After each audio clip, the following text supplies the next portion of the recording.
Shalom, everyone. Welcome. It's a great pleasure to be here once again, bringing this wonderful program to all of you. So thank you again for tuning in. It's going to be a great evening. We are going to continue something that we started last week. I don't know if you were there when Rabbi Stephen Wernick pretty much started this topic of deciding who to treat when resources are limited. It was a great session, and unfortunately, we ran out of time to answer so many questions that some of you sent our way, and we decided to continue with this because it's a great conversation. It's something that could inspire all of us. So thank you again for being there. The chat is officially open. We would love to have your comments and your questions right there so we can read everything that comes our way. And very important, if you haven't subscribed yet, please subscribe to our channels. So if you're on YouTube, you have to hit subscribe, and then you have to hit the bell so you will be notified every time we go live or every time we upload something to our channels. Now, let me see what I got there, what I got here. We had the chat. Nothing yet. Don't be shy. I would like to know who is there. Rochelle Littman, welcome. Welcome. And so it's time to introduce our guest for today, and is somebody that is very close to me because it's my son, Marcelo, that he lives in Chile, and he's in medical school. He's going to tell us a little bit about it in a minute. But not only he's in medical school, he's passionate about Judaism in a way that not too many doctors are. I'm talking about Jewish doctors, but not too many are passionate about Judaism the way he is. He takes both medicine and Judaism equally seriously. So it is my great pleasure to introduce my son, Marcelo, who is connected all the way from Chile. Hello. Hi, everyone. Hi, Dad. Thanks for the invitation. Thanks for the introduction. It's great to have you here. Thanks. So, really, it's a pleasure being here. So what do you want to know? Tell me. What is it? So first, but Winnipeg, you've been here for a while, a few years ago. So we might have people that they actually know you and they remember you from the times before the beard and before the glasses. So I would like to know if any of you who knew my son are present today in the class. So that will be really something to know. I'm going to open the chat here, so the next messages are going to show up here on the screen. So, and hi Evelyn Heck, Fabiana Pachter, welcome. So, Marcelo, tell me, so you study in Universidad de los Andes, right? I study in Universidad de los Andes. That's a very Catholic university. It's one of the top tier medical schools here in Chile. And it's really strange how me being an Orthodox Jew, with the kippah on my head and everything, being in a Catholic university, it's really strange and funny also. But yeah, I study in Universidad de los Andes. I'm in 6th year, so I'm not a doctor yet. Here in Chile, we have 7 years of medical school, and then you're a doctor, then you go into your residency program. So it's a bit different than in Canada and the United States. Yeah, it's quite different because in Chile, let me understand, you start medical school from the very beginning. You don't have like general studies at university and then you continue with medical school. Right. So, for example, what I know, in the United States, you have pre-med, that's like 1 or 2 years. I think it's 2 years. Then you have med school, that's 4 years. And then you have residency. So here we have 7 years of medical school, and the first years are like basic sciences and everything. And then the last years are more hardcore clinical like training. But you already have some clinical experience. I've seen you with a gown and a stethoscope walking at the hospital in Chile. So how is that experience for you? Right. So we study our clinical experience in third year. We see patients, and I love it. I love being in the hospital. I love everything that has to do with surgery. I like the surgical area of medicine, and yeah, I really like it. I'm passionate about medicine. It's something important about being a So doctor, right? yeah. So let me give all our audience a little context of what's going on here. Because as soon as we were starting to talk about triaging and limited resources in hospitals, even though the first session we talk about COVID specifically, they said, but this is fascinating. That's something that every Jew should know, right? And said, okay, we need to bring somebody who is familiar with the topic. And said, my son, because you already have some clinical experience, so you know what you're talking about, right? Especially working in a hospital in Chile, you may have situations where you see that you can't do everything you want. You have to make decisions, right? Right. Some Yeah. decisions are minor, some decisions are major. But at Yeah. the same time, you have the halachic background, right? Right.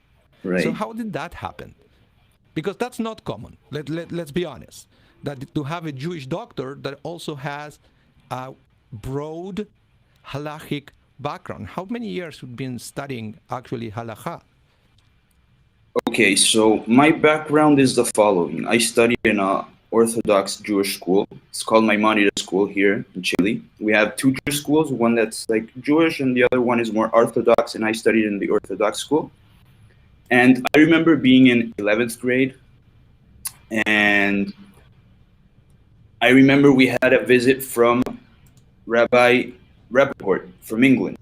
He came here and he gave us a speech and everything, and I started doing some research about him while he was here, and I realized that he was like the authority of medical halacha of England, right? He's in the board of Rabbi Sachs. He was the one in charge of medical issues of Rabbi Sachs, right? So I approached him and I asked him, like, I really like studying halacha, so what do you recommend? And he said, you want to be a doctor? Yeah. And he said, you should start studying medical halacha specifically.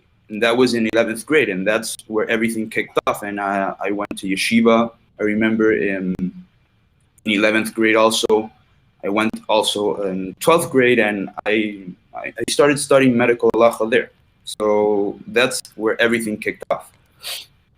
Yeah, Robert Rappaport. I have one of his books, and actually, yes, he's a scholar, and he's done a lot for the Jewish world, and so it's very very interesting, very interesting. Yeah. So let's see who is here because we have lots of messages, lots of people who actually remember you. Let's see. We have. Yeah, Bonnie Champ, that she said that you used to play with her son here when you were little. And then Hannah Shore remembers. So now when you were here, Hannah Shore was the program director at Shari Zedek. You may remember because she was probably the other one in the building speaking Spanish. So, yeah. Yeah, so to be honest, I don't remember a lot of Canada. So sorry there. Do you remember that it was cold? Yeah, I remember it was very cold. And I remember playing in the snow. That's all I remember. How to forget about that? Okay, so I was thinking, do you have any kind of anecdote to tell us about triaging that we can use to start this conversation? Something that you remember from the hospital, or some story that you remember from a colleague, something that you will say, whoa, this is going to be difficult, right? Because I have to make big decisions. Yeah. So do you remember anything like that? Look, so I haven't had any personal experiences, but I can share with you something that I saw in a class of Rabbi Tetz, Akiva Tatz. Oh, another big one. Yeah, another big one. He has a very good book. If you want to continue like doing research in the topic, it's called Dangerous Disease and Dangerous Treatment in Halacha by Rabbi Akiva Tatz. So I remember this case that he was telling about a doctor in South Africa, a Jewish doctor, and he was telling he was in one of the biggest hospitals in South Africa, in Johannesburg, that was one of the biggest trauma centers in like the whole Africa, right? They had this big trauma center, and they had patients helicoptered in from other countries even. So he said that the story was that they got this new machine, this new respirator. It's interesting. I just saw this case. Well, wait, I'm seeing a comment. Yeah, we should probably give a reading list after everything, because there are a lot of books that I can recommend to read, right? So, okay, back to the story.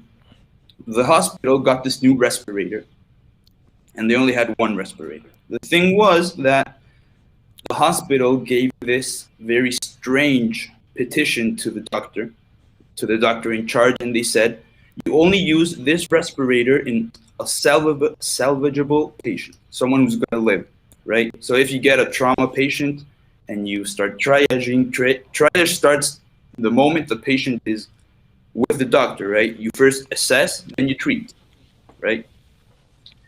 So if you determine that the patient is not going to live in the long term, you don't put the patient in the respirator, right?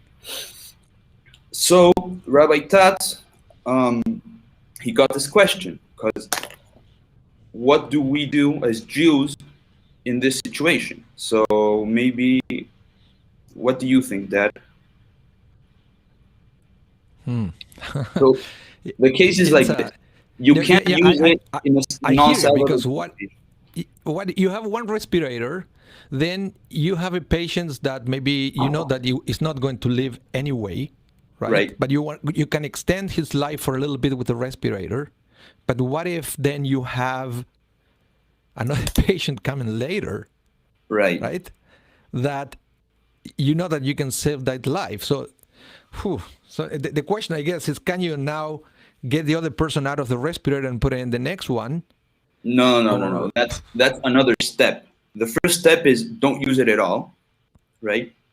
Withhold treatment. And the second step is what happens if he is already on the respirator, right? Mm-hmm. That's another topic that maybe we can speak another day, but that is a whole other topic, disconnecting patients on respirators. So let's stay with not using it, okay? Okay. You don't use it in the hope that there will be another patient coming that it will need it more. Right. So the question has another step, right? It says, I remember the question, it says that in the hospital, it's such a big trauma center, it receives a lot of patients, so many patients, that there's a statistical number that says you are going to have another patient coming in that's going to need it, right? There's a statistical certainty that he is going to need it. So what do we do, right? So I don't know. That's why I'm not a doctor. Okay, so I can see how that's difficult, because sometimes people think that triaging is when you have two or more people in front of you, right? Right. And then you have to make a decision. But now you're bringing a situation where one of the person is not even in front of you, but you already have to have it into consideration at the time of triaging the other patient. Right. And this is interesting because I got an email during the week of one of our congregants, Paul, his name is Paul, that he actually asked exactly that in the email. Because he said sometimes triaging also involved thinking on potential patients that they could come after. Right. So I picked this is exactly the case. Story because I read the email, right? You sent it to me. And I wanted to bring this anecdote so we can maybe answer this question, right? Okay. Okay. So let's start dissecting this, because the whole issue of triage is that it's very different what you learn in medical school versus what you have to do as a Jew, right? So maybe you're going to be in the situation where you're going to have to, or put aside what you were learned, what you were taught in medical school, put aside what you learned as a right. So Rabbi Tatz brings this question, and we have to dissect this into a lot of topics, okay? Subtopics. The first one is so just as an introduction, in Halacha, let's say we have the case. We have 2 patients. No, I remember the case. 8 patients, okay? There was this case of 8 patients in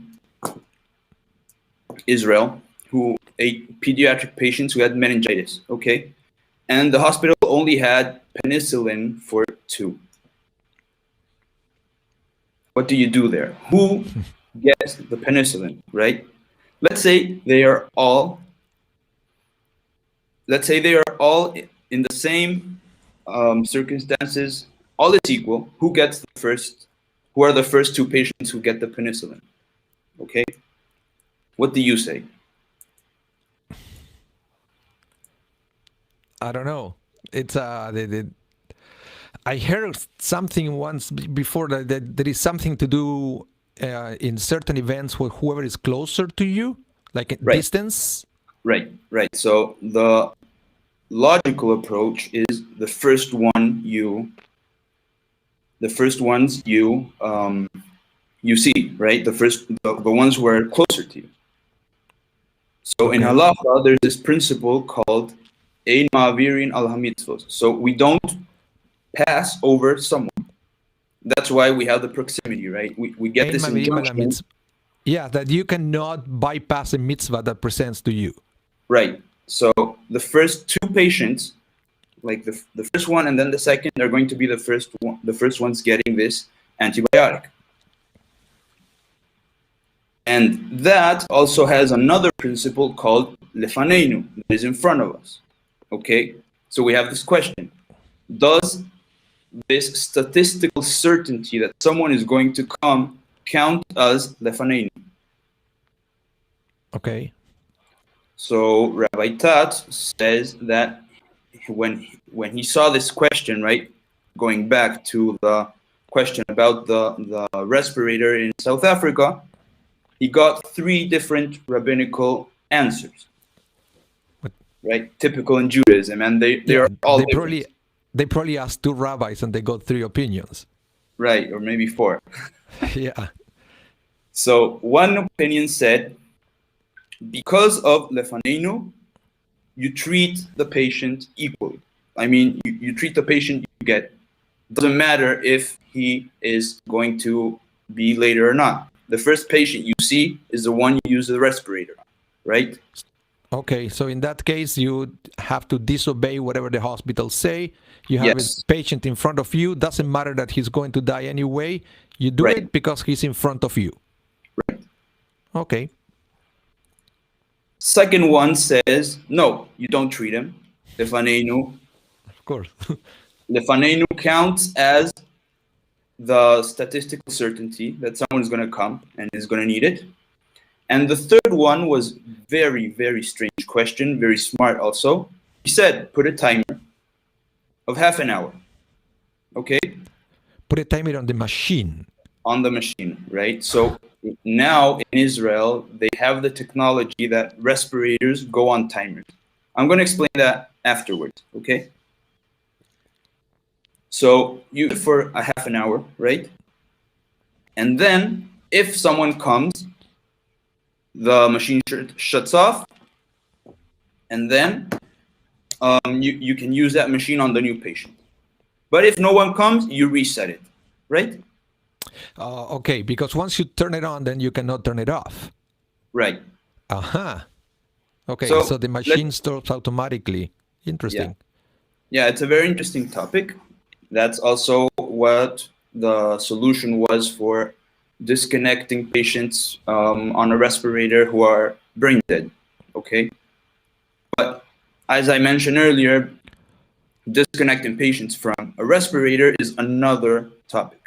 Okay? Yeah, that would be probably more about the organ donation that, God willing, we're going to cover next week. Yeah, we're going to touch brain death but we not so like deep because it's another topic that we can be weeks talking about it. Yeah. Okay. Yeah. So, and those are the three answers, right? Okay, but let's go back to lefaneinu. And I like that because basically what the rabbis are saying, if I'm understanding properly, is that lefaneinu, which means in front of us, Right. doesn't necessarily means physically in front of you.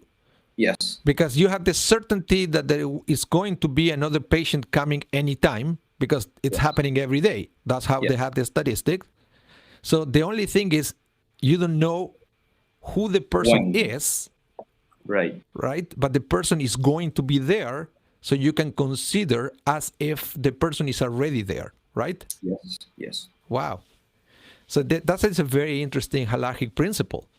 Yes. Yeah. Yeah. So, but then you said you have two different categories.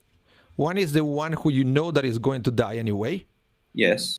And the other one is the one who you know you can salvage.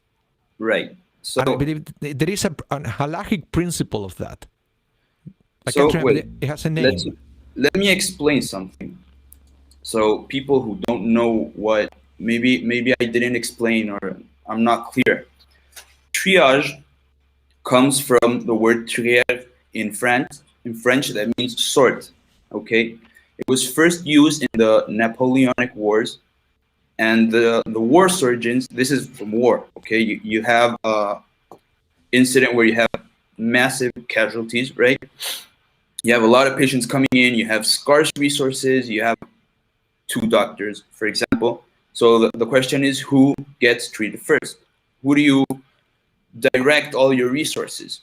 Okay, so in medicine, we have this algorithm called START. Okay, START means simple triage and rapid treatment. START. Okay, so to explain myself, let's put in this scenario. For example, here in Chile, we have a lot of earthquakes. Let's say we have a massive earthquake and we have a lot of casualties. So the first doctors or first responders arrive to the scene and they have to classify who we're going to treat. So first you assess with colors. Black means the person is dead. Red means needs immediate care. Yellow means needs care but could be delayed. And green means he's walking, he can get out of here, he doesn't need medical attention. Okay? So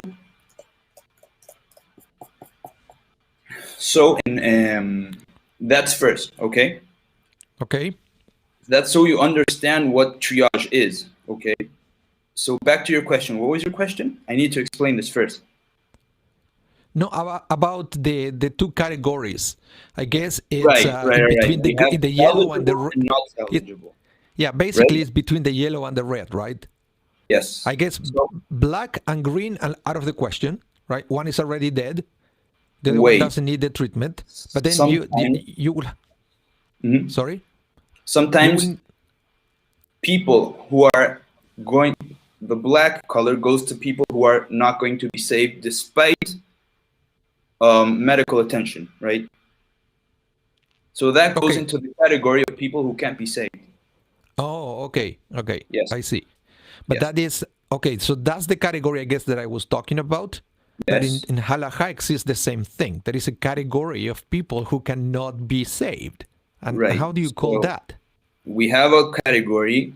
There are 2 categories. We have can be saved and can't be saved.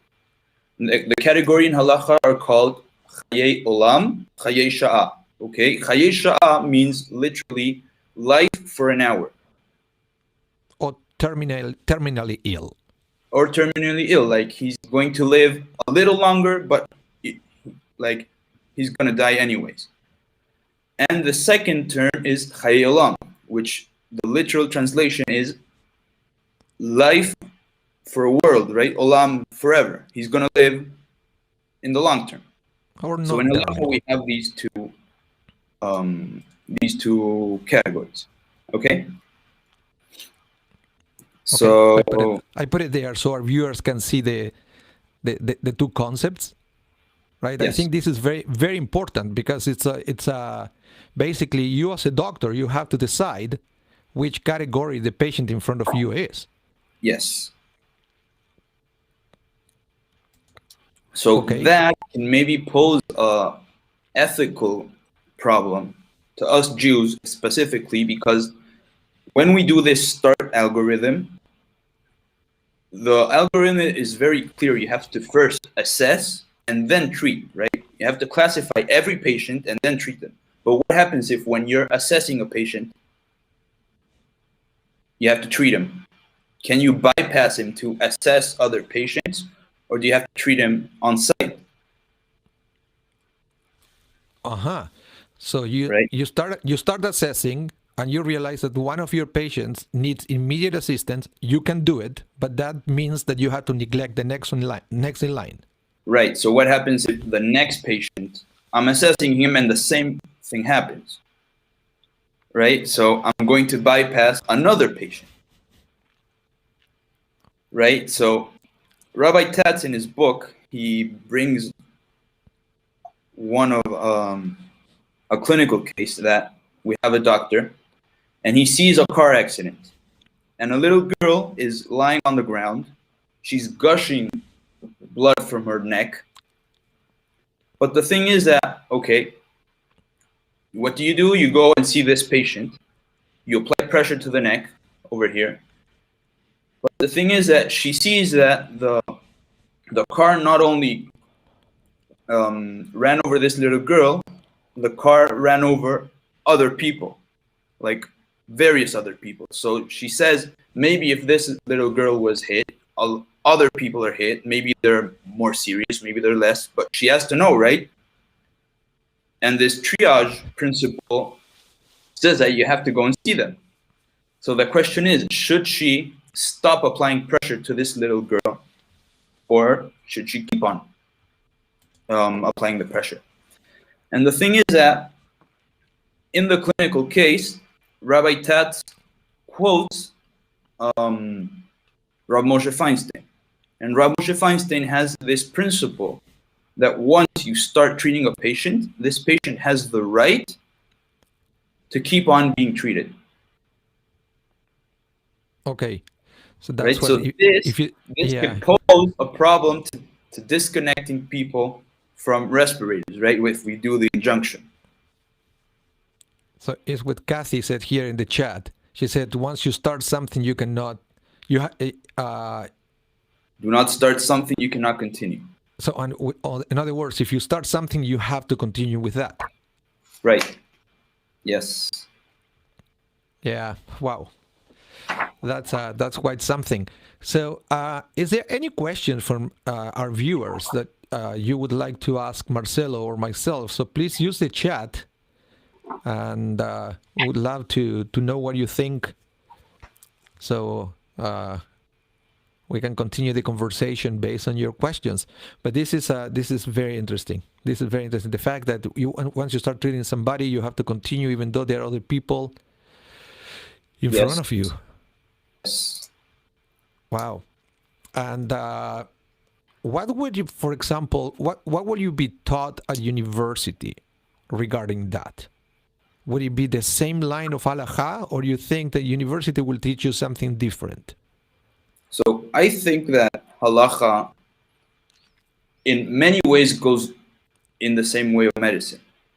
But for example, in this, the difference that I see is that, for example, in triage, that first assess and then treat maybe could go differently from Halacha, right? In Halacha, it's first come, first served, right? Okay. And if you start treating him, you don't abandon him for another patient, right? Yeah. There's another interesting principle that's many versus few. Maybe we can talk about after seeing the questions. Okay, Evelyn, I don't think your question is complete. You said, what do you do if the halacha and stop there? So maybe you can try again. Shelley, you said if you start treating person A and go to person B, you could condemn person A to death, right? Yes, yes, you're right. So there's something very important that you can't bypass person A if he's conscious. It's very, very important. Oh, okay. So that is another point.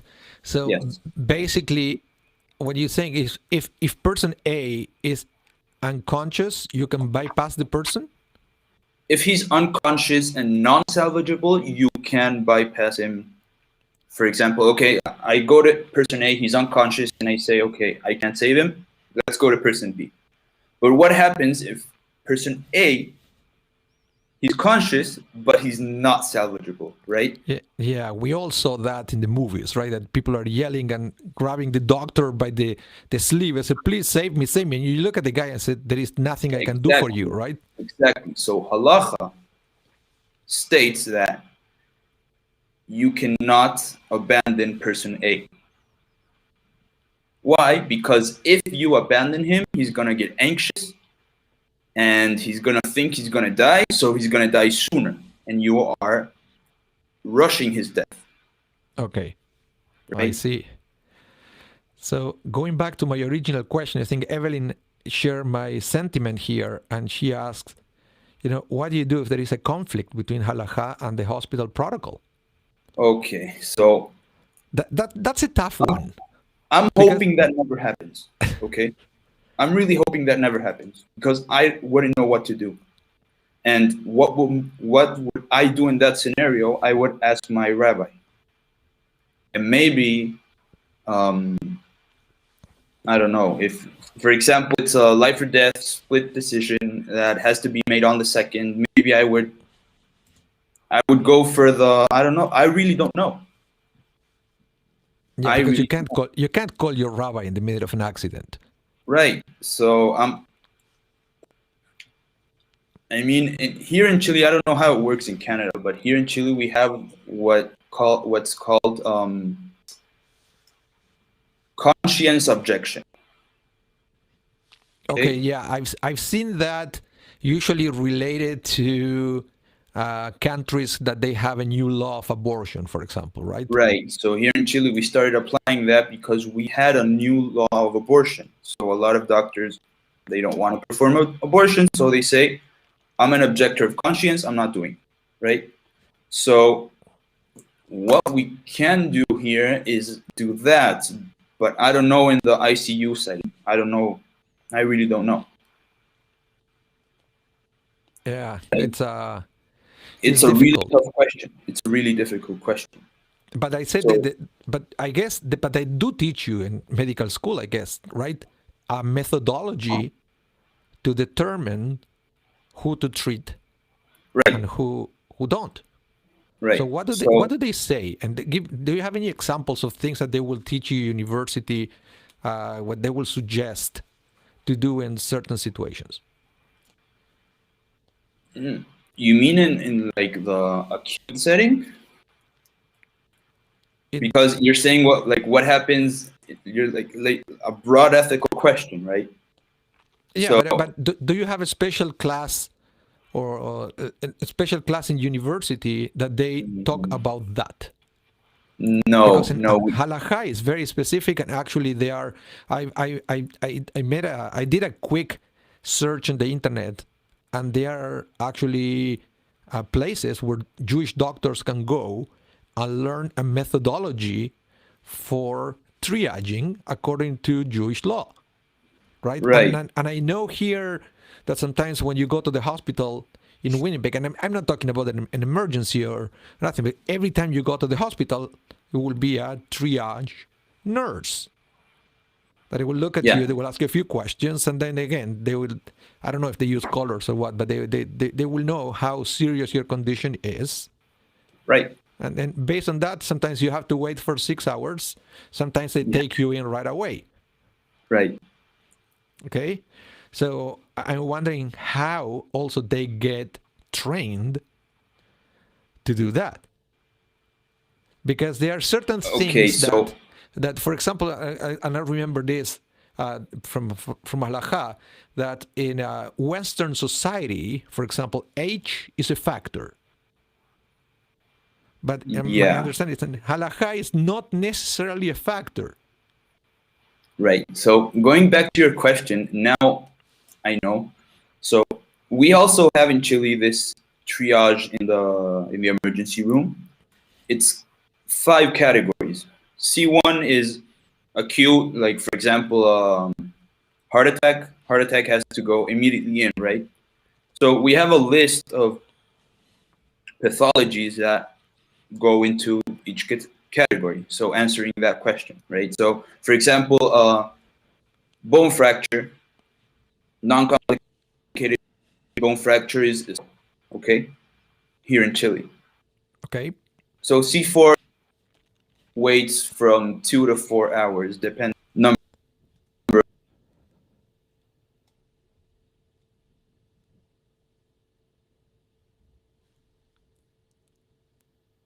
You froze. Hello? Yeah, you froze for a minute. Let's see if we can get you back. Yeah, sorry, my internet's not very good. No, but I see that You am hear I me frozen now? yeah, am I frozen too? Because I can see here in my computer that my signal is very weak. You're frozen too. Maybe it's a Yeah, server. maybe. Maybe let's see if we can keep going.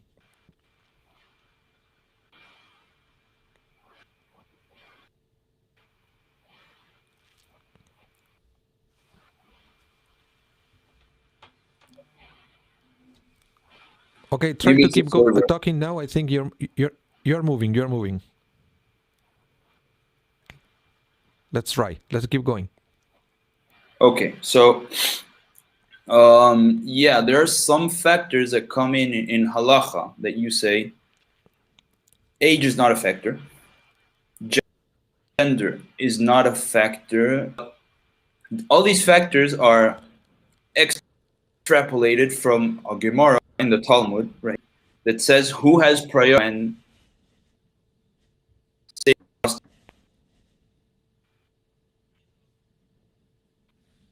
of priority.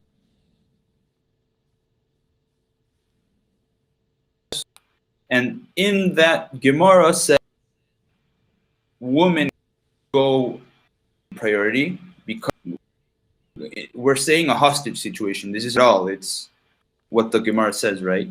Yeah. I understand that, It says that, because I know right? that it's, in case of abduction of things, there is always the risk of raping and things. So Right. in that case, women take preference over men. But Yes. but is it in But in triaging? clinical setting, it doesn't matter. Okay. So So age is you not a factor.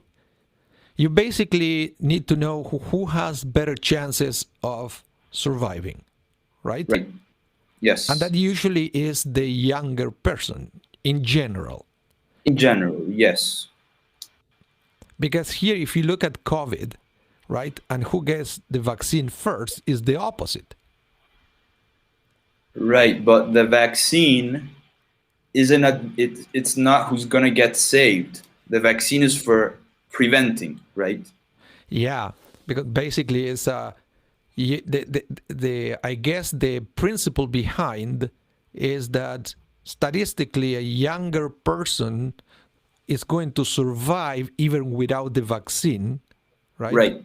Right. While an older person is not likely going to survive without it.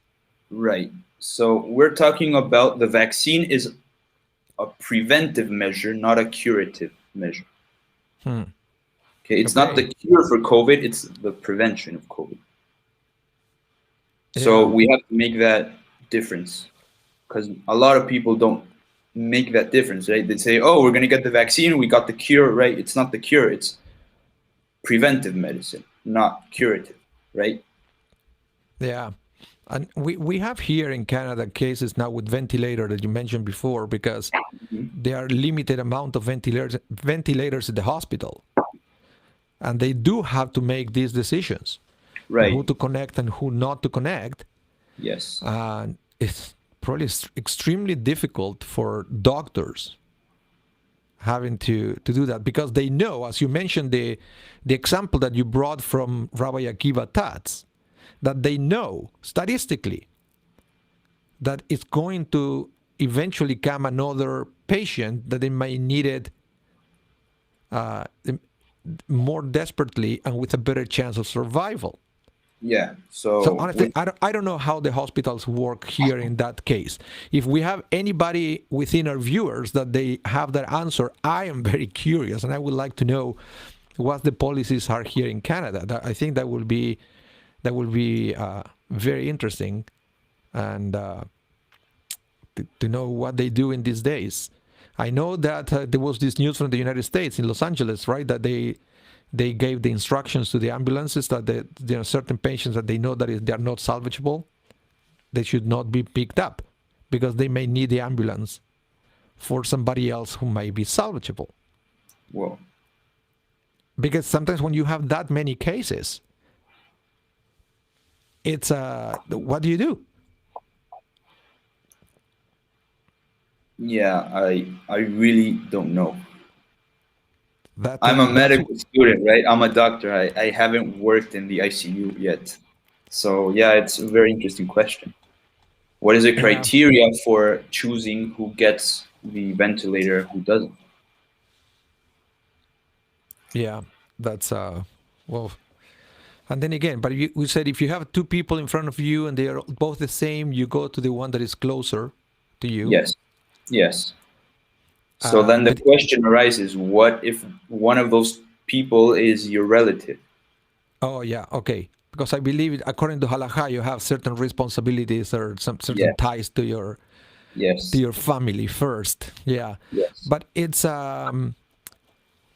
interesting because it's one person might be closer to you, and sometimes it happens in a hospital setting, right? But what if the other person came first to the hospital,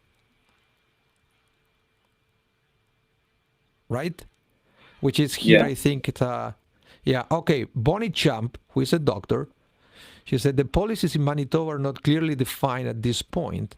They have been able to stretch availability, and the restrictions have worked to slow things down. Okay, so basically she said we were lucky that we never had to go there because the lockdown actually worked here in Manitoba, which is interesting. And then, of course, once you move to North America, especially in the United States, then you also have the concept of lawsuits. Right. So that's an issue that I really don't know. Because you're saying triaging started in the war, right? Yeah. And you cannot sue it. You cannot sue a doctor in a war. Right. But here you have so many other factors, like a screaming family in the lobby. Right. The threat of a lawsuit if you do or don't do something. Okay. Yeah. And I basically don't envy doctors that they have to be in that place making a decision where you know that the decision that you have to make, it has to be somehow detached from those things happening outside. It's and it's sometimes it's hard to do that. Yeah, that's an issue that I really don't know what the legal issues of triage are. Okay, so here in Chile, we don't have much like threat of lawsuits, right? Compared to United States. United States, it's almost a separate industry. Yeah. I know the concept of ambulance chaser, lawyers, and everything. Like, but here in Chile, we don't have that. Okay, the laws are not developed in that way, right? So, for example, I know the difference between United States and Chile. That here we have the Good Samaritan law. Okay, that we protected from lawsuits. If I started CPR on someone in the street and he died anyways, I can't get sued back because I wanted to help, right? I know that's a difference, but I don't want to get into legal issues in a country that I don't know. So sorry about that. No, and here Bonnie says, let's see. She said, in the U.S., because of lawsuits, they have the government declared they are in a state of crisis care, which indemnifies healthcare workers who use the protocols during severe shortages. Huh. Yeah. Oh, interesting. Crisis care. Yeah, she I'm said, gonna New look York into that. Yeah. came close to needing it in the spring, but never got to crisis care, but California may get there. Wow. Whoa. Yeah. So I wanted to bring back again, you mentioned, according to Halacha, something I'm trying to go through my notes, things that I wrote down while you were talking. You talk about Hayei Shah and Hayei Olam, Right. So basically, Yes. Jewish doctors should be able to identify that, Yes. at least, Yes. if somebody Yes. is terminally ill or not. Yes. And according to Halacha, terminally ill doesn't mean that it's going to die the next minute or the next hour. No, no. We have it's very similar to the medical definition of terminally ill, right? That he's not going to live more than 6 months. Okay. Yeah. So it's very similar. But yeah, in Judaism you have to identify that. And then sometimes you In have... an acute setting, you just know who's not going to make it and who is. Yeah, but that's another concept, right? That it's Right. basically called, let me see how it was Vadai versus Safek. Right. Certainty versus doubt. But that, yeah. Certainty versus doubt. You're certain this person is going to live, and maybe you have a doubt. So in Halacha, Chayei Olam takes preferences. He does in triage. Someone who's going to live a long life takes preference, and Vadai versus Safek, of course, the certainty goes over the doubt, right? Yeah, but that's a generic. I think I read that it's a big rule in Halacha in general, not just for medicine. Yeah. That Vadai always overrules Safek. Something that is for certain comes always first as something is doubtful. Right. Yes. So that's a very interesting thing. Yes. But remember this, that we have this rule of if you already started treatment, you can't stop it, even if that person is a Safek or a Chayei Shah. And you can't bypass someone who is conscious that you're bypassing him, right? Even if it's a Chayei Shah, but it's conscious. Yeah, okay. Yeah. Those are like the two big rules. The two big differences that maybe you can see in secular protocols versus Jewish protocols, for example. Let's say that way. Wow. Yeah. That's great. Yes. So do we have any more questions in the chat? I think this has been very, very interesting. Just as a reminder to everyone that next week we are going to be talking about organ donation, which is another fascinating topic. And with so many things, because I guess organ donation, you can divide it between living donor, right? So are you allowed to put somebody, to harm somebody to save somebody else? Because I guess that's the general principle. Because you have to put somehow, could be minimal or could be more severe, but you have to harm some person to take an organ to try save somebody else. And then a whole different level is organ donation after death. Right. Because then we have to start defining death first. Right. Which is it's a big controversy in Halacha, and hopefully we are going to be talking about that next week. So it will be huge. Great. A huge topic to talk about. Yeah, that's why I said this is not a lecture. This is a conversation. And try to understand the tools that we have, but also the challenges that we have. As you can see, it's not something that you can actually write a recipe book and this is the way you do it, because there are so many different cases that I guess the best chance you have is to get familiar with as many cases as you can, and then you apply analogy. Yeah. Which, by I the mean, way, you say that halacha works that way. There aren't, like, for example, there aren't cases of, like, way back we didn't have this, ambulances, modern medicine. So the modern halachic authorities, they give their psak, or their ruling, according to analogies, right? The most similar case. So that's how halakhic ruling works, right? yeah, or Okay, so they we call have a it question also. here. We have a question. Shelly Chachinov says, does age factor in? For example, a 10-year-old versus an 80-year-old? I'm going to answer that, and no, it doesn't factor in. And that's a ruling by Rabbi Moshe Feinstein that says that old age is not a criterion for excluding medical attention. Okay, so that's the answer. Okay, so it doesn't matter the age of the person, you still apply the same rules, Yeah. right? According to Jewish law, like, be careful with Yeah, that, because maybe yeah. So according to in Jewish law, secular, maybe it does. so Okay. you still apply the same thing. Ein מעבירים על המצוות, חולה לפנינו, חיי שעה versus חיי עולם, and everything else, right? Yeah. Doesn't matter the age. Yeah. Yeah. Okay, so Shelly, we have an answer for you. That's great. That's great. So Yeah. let's see if we have any more questions, because I think this is a perfect time to wrap up. And again, to invite everybody for next Tuesday. The conversation continues as we're going to talk a little bit about organ donation. But again, it's not a lecture.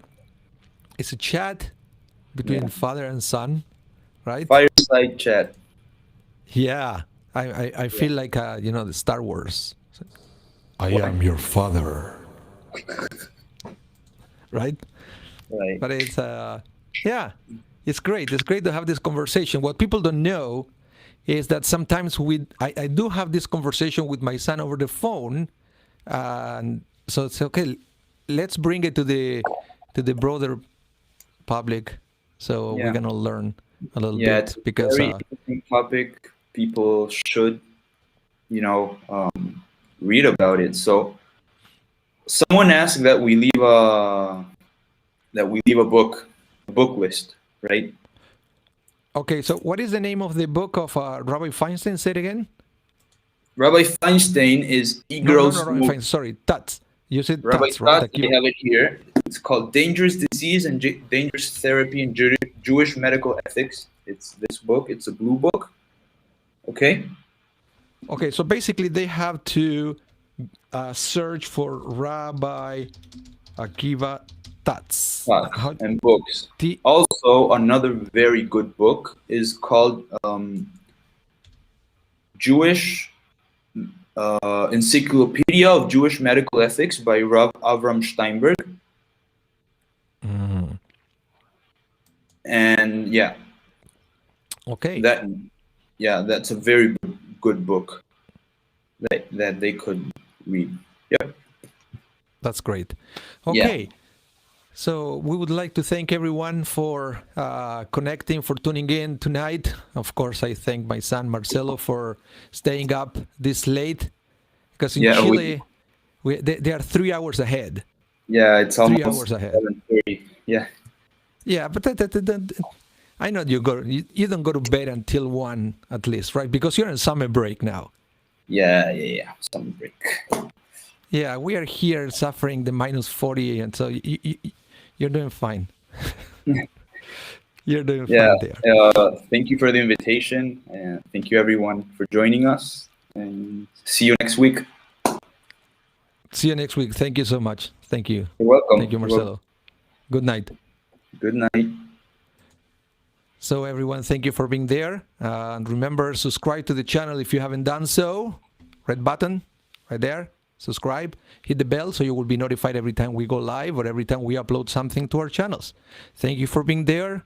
Have a wonderful night. Stay safe and hope to see you soon.